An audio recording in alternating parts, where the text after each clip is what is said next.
Fires that turn day into night. A field of flames so devastating to the atmosphere, it's 20 degrees colder here than just 10 miles away. All of Kuwait's oil fields are burning. The American experts hired to put out Kuwait's oil fires said today it will take up to 2 years. They are guessing the cost will be in the hundreds of millions of dollars. It's going to be a massive effort on a scale that in the oil patch is unimagined.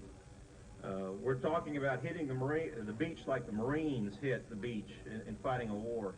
It was far worse than we imagined.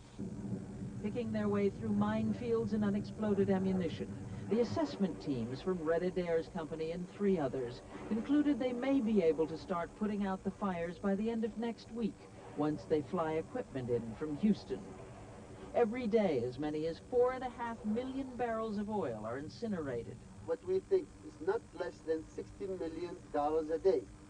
The firefighters intend to work their way south, downwind, in most cases extinguishing the fires by exploding them. 80% of Kuwait's oil wells are damaged. More than 500, half, are still burning. Many of the ones that are not are still wired with plastic explosives ready to blow.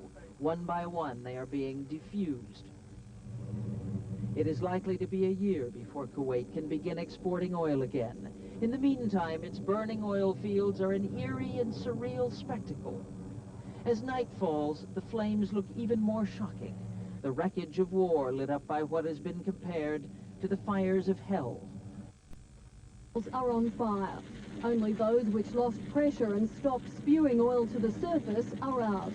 Kuwait Oil Company executives have been talking to American experts. The consensus, it may take 2 years to put them all out. We have to put all the fires out, then we have to start rebuilding from scratch. It's a big mess. It's a really big mess. One big problem, live explosives, including booby traps and mines in many of the oil fields.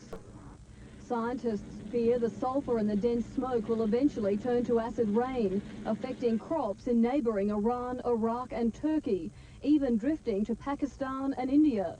The smoke contains carcinogens and other toxic compounds, and that material will be coming down. In the local waterways, people will be breathing that material. It will fall onto forage for grazing animals, and that may have an effect on them as well. In the worst analysis, it will be like this for another 1,000 days, with the sun over this desert state still in darkness at noon. Sandra Sully, 10 Eyewitness News. These companies